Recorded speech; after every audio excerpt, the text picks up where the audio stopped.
My name is Olivia. I used to believe that families were built on trust, shared values, and kindness. But after moving into my husband's home, I learned something else. Some truths hide in silence, others hide in the dark, and some, my Rex sees before anyone else. Rex has been with me since he was a puppy. A purebred German shepherd with amber eyes and instincts sharper than any person I have ever met. He's protective, gentle, unbelievably smart, and somehow, he senses things humans miss. When I got married, I brought Rex with me. I thought he would struggle in a new environment, with new rules, new faces, and especially with my mother-in-law, Linda. But Rex adjusted quickly in every way, except one. Every time Linda walked into our bedroom, Rex would stiffen. He'd get up from the corner rug, stand between her and our dresser, and let out this low, vibrating growl. Not loud enough to be aggressive, but clear enough to be a warning. I tried everything to correct him, training commands, light taps, treats, but Rex never behaved this way with anyone else. Only her. "Olivia, you need to train that animal," Linda snapped once, pulling back sharply as Rex stood in front of her. "He acts like I'm the intruder here." I smiled politely, apologizing. But inside, something felt off. You see, Rex has never misjudged a person. When he loves someone, he runs straight into their arms. When he dislikes someone, he keeps his distance. And when he senses danger, that growl, deep and unsettling, appears. Still, I pushed that worry aside. We had just gotten married. I didn't need more tension. But then, money started disappearing. The first time, it was $50 missing from my wallet. I told myself I must have dropped it. The second time, it was $200 I hid inside a book. I convinced myself I had misplaced it. The third time, money I received for helping my friend babysit was gone the next morning. There's a special kind of fear that comes from losing something you know you didn't lose on your own. But how do you accuse someone? Especially when that someone is your mother-in-law, the woman who kept insisting, "Honey, don't worry about money. I'll manage everything. You're part of the family now." I wanted to believe her. I wanted to believe in family. But then Rex started acting differently. He began following Linda around the house, not in a friendly way, but like he was monitoring every step she took. At night, he'd sleep closer to my side of the bed, always facing the door. His ears stayed perked, as if he expected someone to enter the room. Sometimes I'd wake up in the dark and find him already awake, sitting silently, eyes fixed on the hallway. I didn't understand then, but I would. Soon. One Thursday afternoon, I came home early from work. The house was quiet. Ethan was still at the office, and Linda was supposed to be out for her doctor's appointment. I walked into the living room, calling out softly, "Rex, where are you, boy?" No response. That was unusual. Rex always runs to greet me, tail wagging like a helicopter. I found him standing at the far end of the hallway, rigid, alert, staring at Linda's bedroom door. "Rex," I whispered, stepping closer. He didn't look at me, not even a glance. Instead, he let out the lowest, darkest growl I had ever heard. My skin prickled. "What is it?" I kneeled next to him. He sniffed the floor, then the doorknob, and as if telling me exactly what to do. He lifted his paw, pressed it against the door, and looked directly into my eyes. A request, a warning, a plea. Slowly, I turned the knob. The room smelled like perfume, heavy, suffocating. Everything seemed normal at first. Neatly arranged bed, dresser polished, curtains slightly open. But Rex ignored all that. He walked straight to the closet. He sniffed once, then again. And suddenly, his entire body tensed. He scratched the floor, once, twice. Then he gripped the bottom of a shoebox with his teeth and dragged it out. I froze. It was my shoebox, from my old apartment. I had used that box to store small savings, tips, side job earnings, money from my mom. My hands shook as I lifted the lid. Inside were envelopes, dozens, all addressed to me, all opened. Inside each envelope, there was no money, not a dollar. My vision blurred. She had taken everything, every single cent I had saved, every bit of financial independence I had tried to keep. Gone. I sat on the floor, shaking, the envelope slipping from my fingers like dying leaves. Rex nudged them toward me gently, like he was telling me, "You needed to see this." "How long?" My voice broke. That's when the front door opened. Linda's voice echoed through the hallway. Olivia, are you home already? Rex growled so loudly the door vibrated. I scrambled to put the lid back on the box, but I wasn't fast enough. Linda stepped into the room, eyes narrowing the moment she saw what was in my lap. What are you doing? Her voice cracked like a whip. My heart hammered in my throat. I found these in your closet, I whispered. She didn't deny it. She didn't even try. Instead, she walked toward me with a cold, controlled expression and said, You should not be going through my things. That's extremely disrespectful. Why do you have my money? It came out broken, small, but steady. She sighed dramatically, folding her arms. Oh, sweetheart, you're so naive. You spend too easily. I was saving it for you. Saving? By taking it without asking? Well, someone has to manage the finances. You're a young wife now. You don't need pocket money lying around tempting you to waste it. My jaw trembled. That wasn't your decision to make. Rex stepped in front of me, slightly lowering his head, ready to protect. Linda glared at him. That dog has always been a problem in this house. No, said softly. He's the only one telling the truth. Her eyes hardened. You listen to a dog over your own family? I clutched the shoebox to my chest. Right now? Yes. Her face twisted with anger. And that's when something in me snapped. Quietly, peacefully, powerfully. I stood up, met her eyes, and whispered, Don't ever touch my things again. Her mouth fell open. She wasn't used to me pushing back. She wasn't used to anyone pushing back. Before she could respond, Rex stepped forward with a forceful bark. Boom! So loud the walls shook. It made Linda stumble back a step. I felt Rex lean against my leg. Solid, warm, unmovable. And for the first time since moving into that house, I wasn't afraid. Not anymore. Rex's bark still echoed in the room when Linda finally found her voice. Control your animal, she screamed. He just tried to attack me. I stared at her, stunned. Rex hadn't moved toward her at all. He had stayed by my side, barking once, loud and sharp. A warning, a shield. He didn't attack you, I said quietly. He barked. He's protecting me. From what, Olivia? Linda hissed. From your Emil? From the person who let you live in her house, eat her food, share her son's life? Her words were sharp, designed to cut. I swallowed. From the person who stole my money, I answered. Rex let out another low rumble, as if to underline my words. For a split second I saw it, a flicker of guilt in her eyes. Then the mask snapped back into place. You ungrateful girl, she spat. You wouldn't even have money if it weren't for this house, this family. Everything that comes in here belongs to the household. That's how real families work. No, I whispered. That's how control works. Her lips curled. You think Ethan will take your side, over mine? I raised him. I paid for his college. I built this house.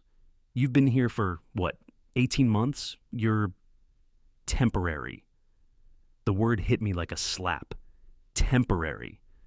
Rex pressed closer to me, his body warm against my leg, his eyes never leaving Linda. You shouldn't have gone through my room, she continued, voice cold now.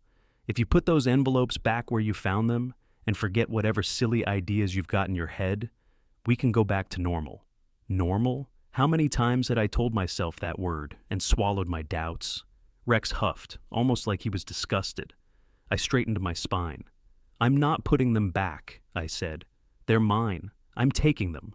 Her nostrils flared. Over my dead body. We stared at each other, her eyes full of fury, mine full of something she didn't recognize yet. Resolve. A car door slammed outside. Ethan. For a second, relief flooded me, then fear. Because this could go one of two ways, and I honestly didn't know which man would walk through that bedroom door. The son who believed his mother was an angel, or the husband who claimed he loved me more than anything. Rex was already moving. He dashed to the hallway, nails clicking on the floor, then came back, tail wagging nervously, whining low in his throat as if trying to hurry me. I gathered the opened envelopes into the shoebox, holding it tight to my chest. Linda took one step forward. You say one word about this to my son, she hissed, and I swear, Olivia, I will make your life in this family a living hell. I will tell him you're hysterical, that you're unstable, that that dog is dangerous, and he will believe me. He always has. There it was, the real threat. Not just about the money, about Rex. You want to get rid of him, I realized, my voice barely a whisper. Her silence was answer enough. He's not just a dog, I said. He's family.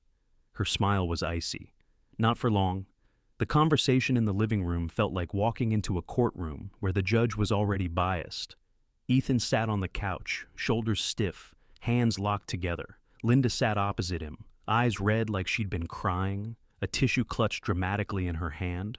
Rex stayed glued to my side, his head level with my hip, his gaze moving between the two of them. Olivia, Ethan began carefully. Mom told me there was some misunderstanding.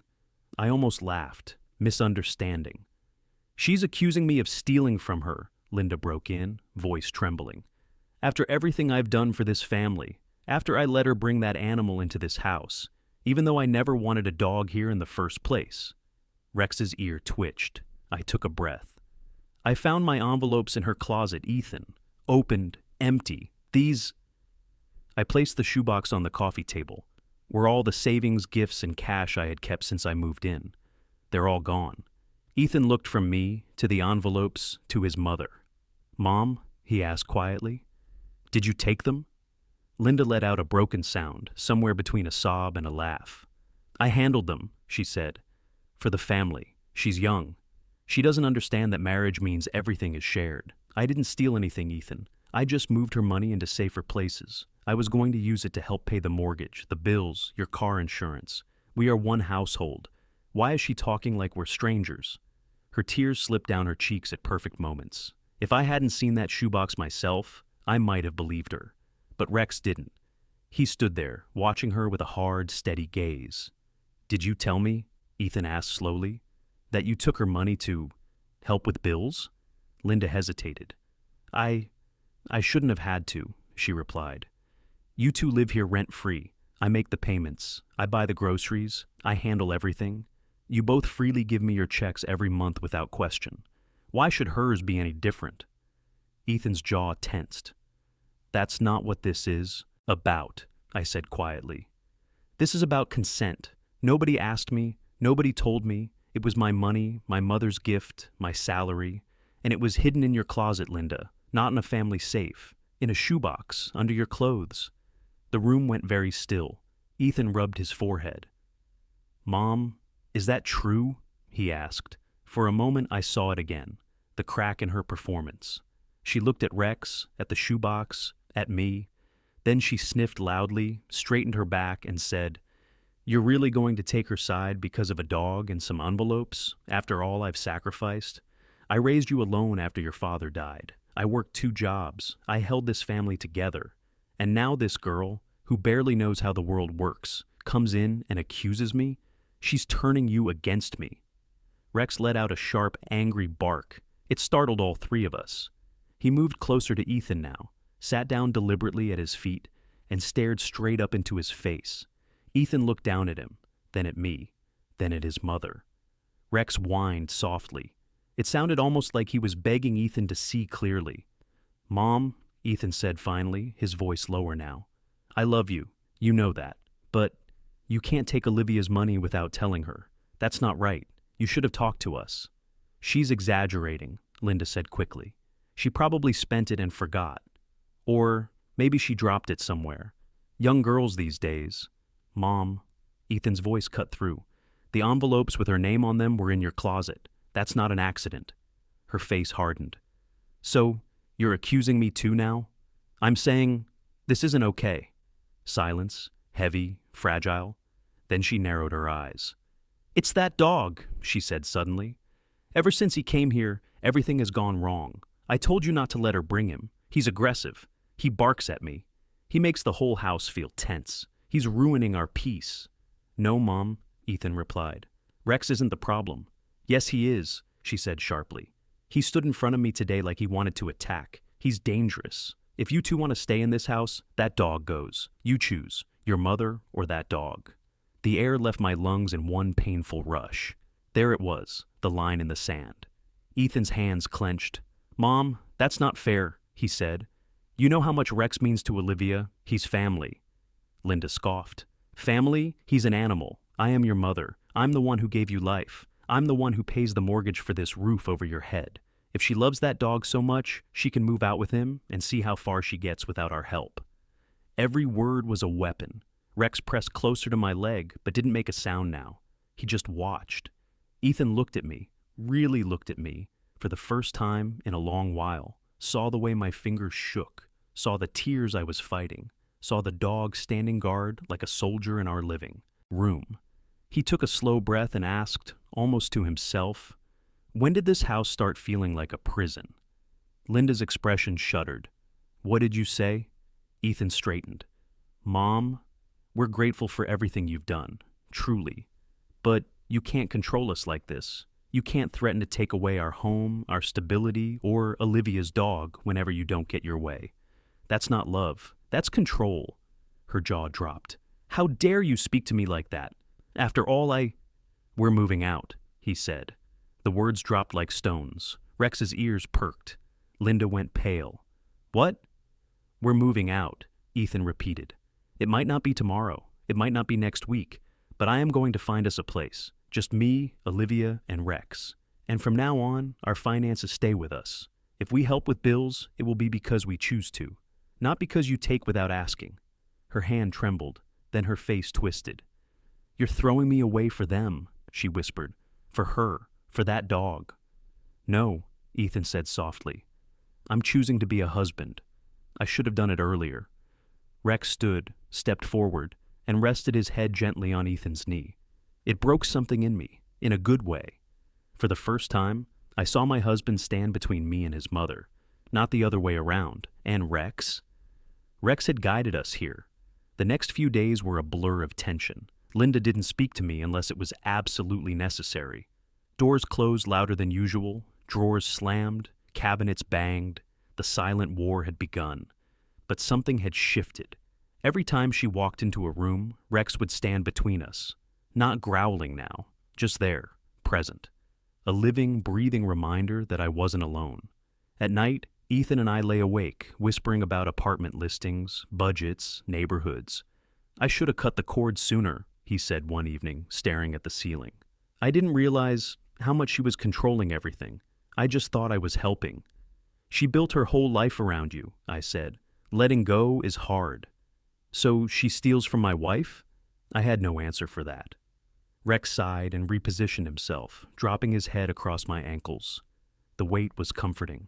We'll find a place, Ethan said. It might be small, it might be rough at first, but it will be ours, our rules, our space, our bank accounts.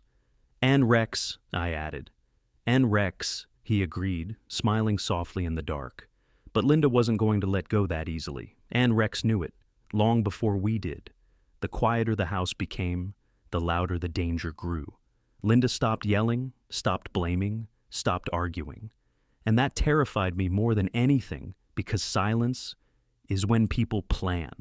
Rex felt it first. He grew restless. He paced hallways at night, sniffing corners, checking doors, circling me like a shadow that refused to loosen. Sometimes he stopped suddenly, head lifting, ears pointed, eyes fixed on the hallway as if someone, something, was moving where we couldn't see.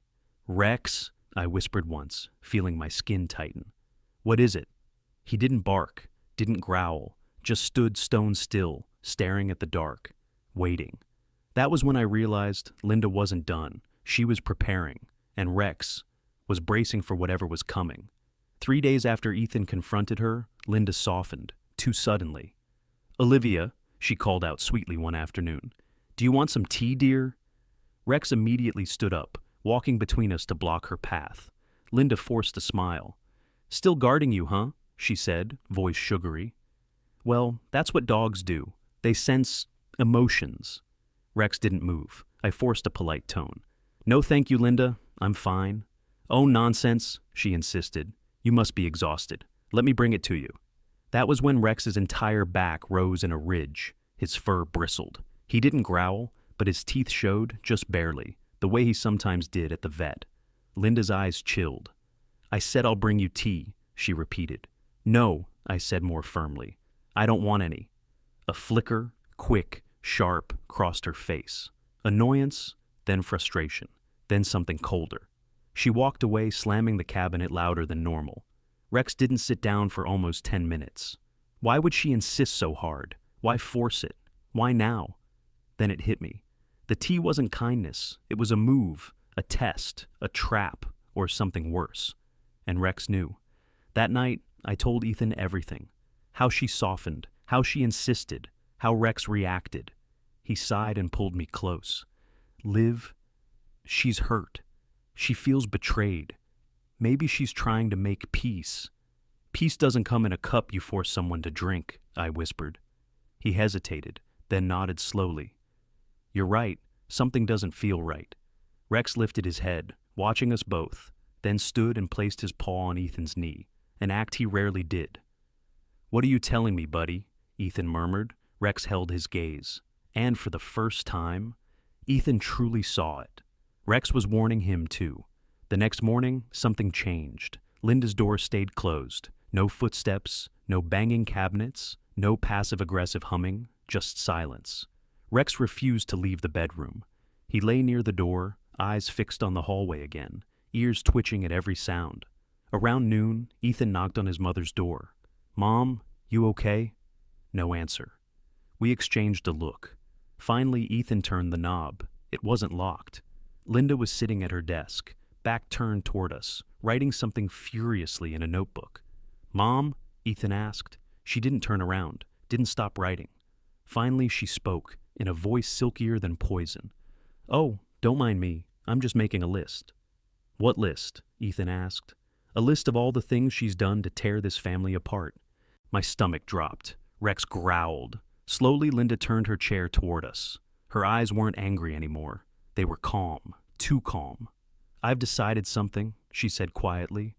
I'm filing a formal complaint. Ethan blinked. A complaint? Against who? Against her, she said, pointing at me. And that beast. A pulse hammered behind my ears. What are you talking about? Ethan demanded. Linda lifted a paper, neatly written, detailed. I am going to the Homeowners Association and the local animal control office. I'm reporting Rex as aggressive and dangerous.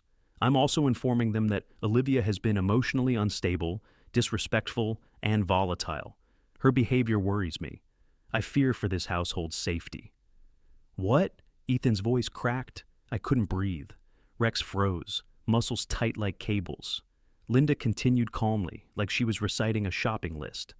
I'll tell them he bared his teeth at me, that he lunged, that I barely escaped being bitten, and I'll tell them you two refuse to control him. They'll remove him from the property, and since she refuses to separate from the dog, I imagine she'll leave with him. My world spun. Mom, stop, Ethan snapped. You can't do that. Rex never attacked you. He never lunged. You're lying. She shrugged lightly.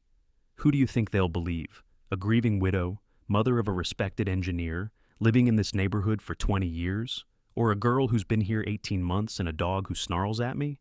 Her smile widened. Evidence can be shaped. Rex stepped forward, positioning himself in front of me again. He didn't bark, didn't growl, just stood with unbreakable calm and loyalty. And in that moment, I understood something chilling. She wasn't controlling money anymore. She was controlling the narrative, and narratives destroy lives. Ethan was shaking. Mom, listen to me, he said, voice cracking. This is extreme. This is wrong. This isn't who you are. She looked at him like he was a stranger. You were mine, she said softly. My son, my world, my everything. Until she came, until that dog came. You used to tell me everything. Now you whisper behind my back. Now you challenge me. Now you side with her. Ethan's eyes softened. Mom, I grew up. That's what sons do. Her jaw clenched. No, she whispered. Sons stay loyal. Sons honor their mothers. Sons don't abandon the woman who gave them life. Tears slipped down her cheeks. Real or not, I couldn't tell. Then she said the sentence that would change everything. If you walk out of this house with her and that animal, don't come back.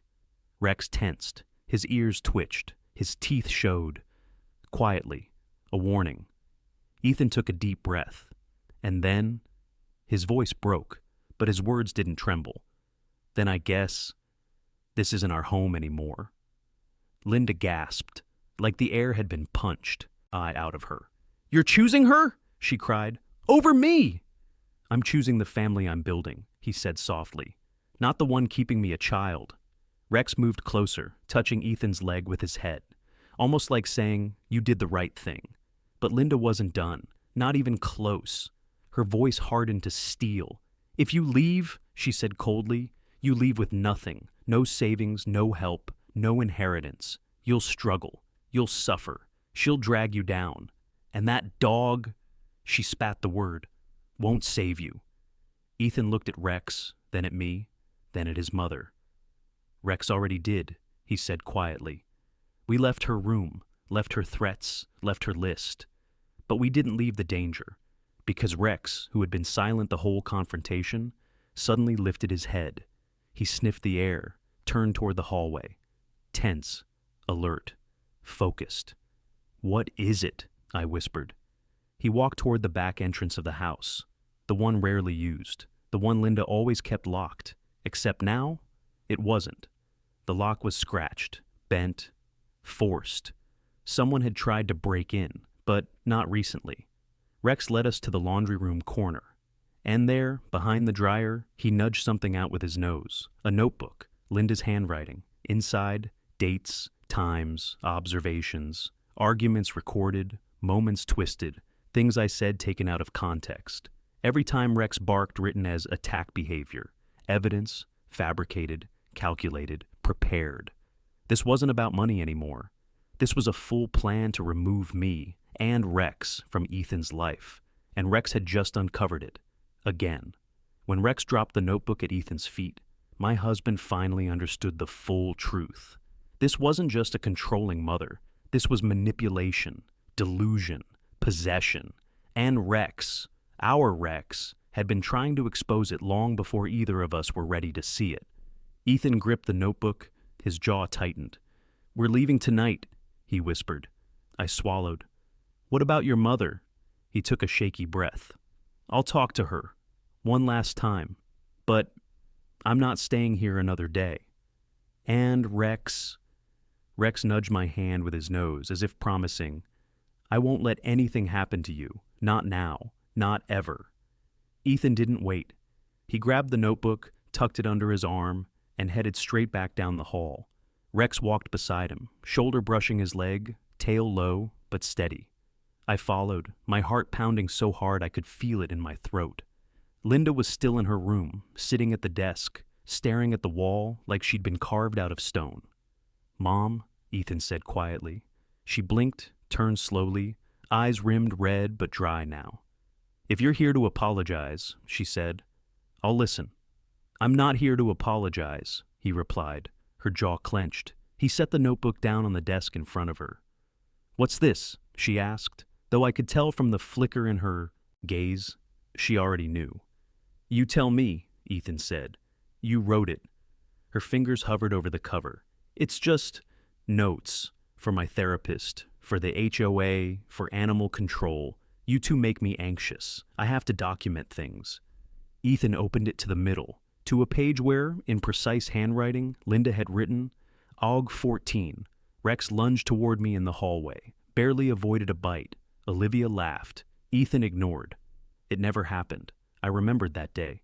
Rex had barked once because she tripped over his toy. He had backed up, not forward. I had asked if she was okay. Ethan had picked up the toy and apologized, but on paper, we were monsters. AUG 21. Olivia screamed at me in the kitchen, unstable, said she'd pay me back one day. I fear for my safety. We had disagreed about cleaning products. No screaming, just a normal, tense conversation like thousands of families have.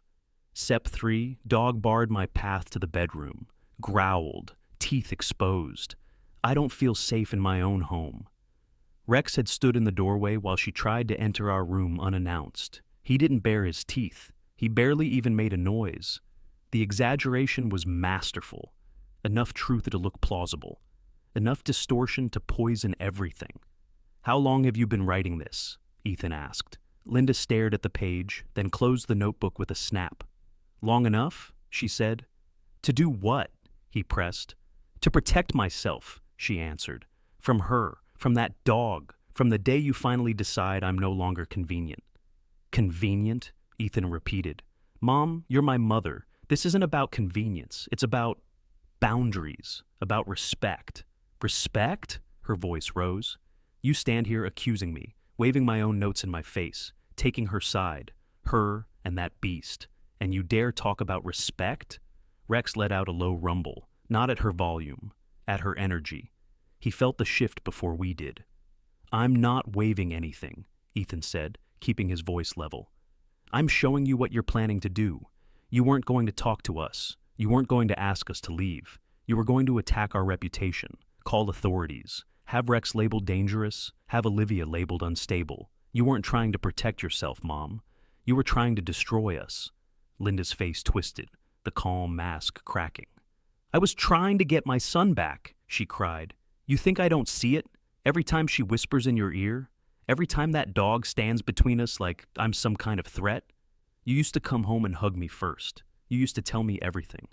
Now I find out about your life like some outsider.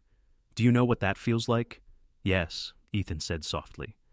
It feels like being married to someone whose mother reads their bank statements and hides their wife's money in a shoebox. Her shoulders jerked. That's not the same. It is, he insisted. It's about control, about needing to be the center of everything. Mom, I love you, I always will.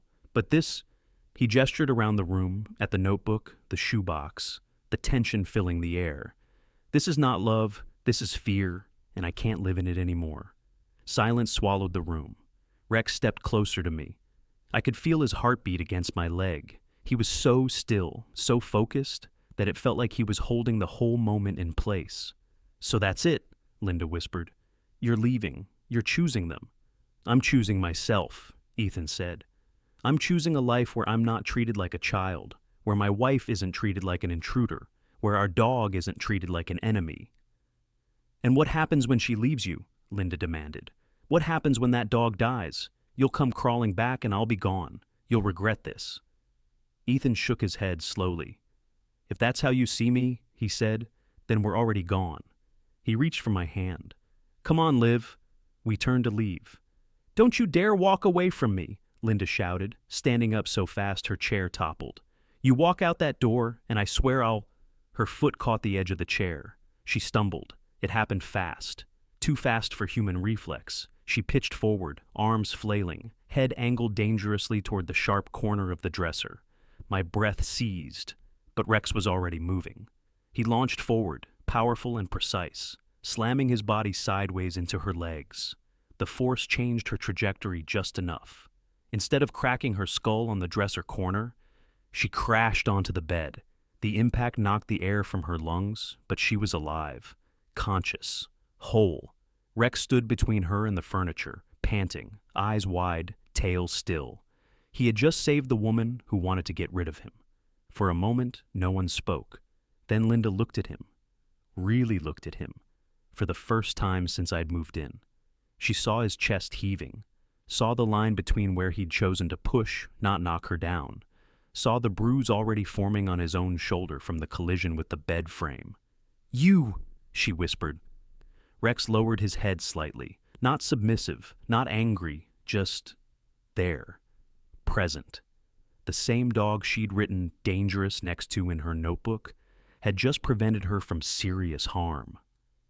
You could have let her fall, Ethan said quietly, but he didn't. Linda swallowed hard. Her eyes glossed with something that wasn't quite tears and wasn't quite regret. What if he'd missed? She whispered, clinging to the last of her certainty. What if he'd pushed me into something worse? But he didn't, I said. He never has. He never attacked you. He never bit you. He never lunged. All he's done is warn and protect. You might hate me. You might resent losing control. But you cannot rewrite what just happened. Rex stepped back a bit, giving her space. She sat there, shoulders shaking, fingers digging into the comforter. For the first time, she looked small. I was so afraid, she murmured, so afraid you'd leave and never look back, that I'd be alone, forgotten. Her voice cracked on the last word. I understood something then. Under all the manipulation, all the control, all the lies, was a woman terrified of being abandoned. It didn't excuse anything, but it explained everything. "Mom," Ethan said gently, taking a step closer, "we're not disappearing. We're just growing up. Starting our own home doesn't mean you stop mattering. It just means you stop deciding everything." She stared at him. At least let me help pick the apartment," she tried weakly. "Or manage your accounts, or—" "Mom," he said, softly but firmly. "No." She flinched as if the word physically struck her. Then she looked at Rex again, the dog who growled when she crossed boundaries, the dog who exposed her shoebox and her notebook, the dog who saved her from the dresser corner. "You really trust him, don't you?" she asked. I nodded. "With my life," I said. "With Ethan's, with our future kids too." She let out a long, shuddering breath. "I don't know how to not control everything," she admitted.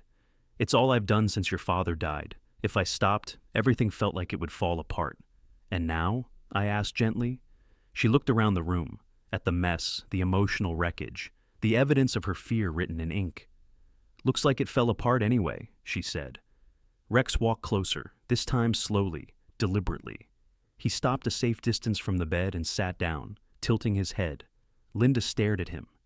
"Do you hate me?" she asked him quietly, voice almost childlike. He blinked once, twice. Then, in the most Rex way possible, he yawned, stood, and took 2 small steps closer, close enough for her to reach out if she wanted. She hesitated. Then, with a hand that trembled, she touched his fur. He didn't pull away. He just stood there, solid as a wall, warm as a blanket. And in that tiny, fragile moment, something shifted. Not everything. Not enough to fix years of the patterns overnight, but enough to open a door. "Go," she said finally, eyes dropping to the floor. "Find your place. Take your family." Her voice wobbled on the word. "I won't call the HOA. I won't call animal control. I'll keep the notebook to remind myself how bad it got, not to use it." Ethan's shoulders relaxed a fraction. "Mom, we'll still visit," he said, "but next time, we want to come as guests, not as children under supervision." She nodded once, then again, slower. "I'll try," she said. "No promises. Old habits die hard." Rex nudged her hand once more, then trotted back to my side as if to say, "We did what we could. Now it's time to go." We left 2 days later. It wasn't dramatic, no screaming, no thrown luggage, just boxes, quiet tears, and a lot of deep breaths. Our new apartment was small, the kitchen was outdated, the carpets were ugly, but when we walked in with the last box, closed the door behind us, and looked around at the mismatched furniture and blank walls, it felt perfect. "This is it," Ethan said, dropping the keys onto the counter. "Our place," I laughed, wiping away a stray tear. "Our very ugly, very tiny, very perfect place."